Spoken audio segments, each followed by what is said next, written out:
Greenville downtown airport officials say an active investigation is underway after receiving a report about a small plane with engine problems.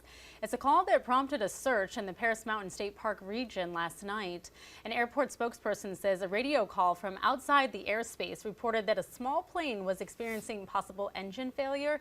As a precaution, the air traffic control tower was notified, and they notified first responders.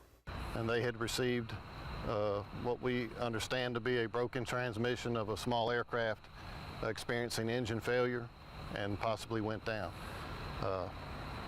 Still, the control tower is unable to confirm that the incident took place, but our departments, our agencies, along with Paris Mountain State Park staff, Sheriff's Office, EMS, and some other agencies around us, performed a thorough search from the road, riding around, seeing if we could see anything based on the information we were given. Search crews did not find any signs of a plane and asked the public to report it if they do find anything relevant.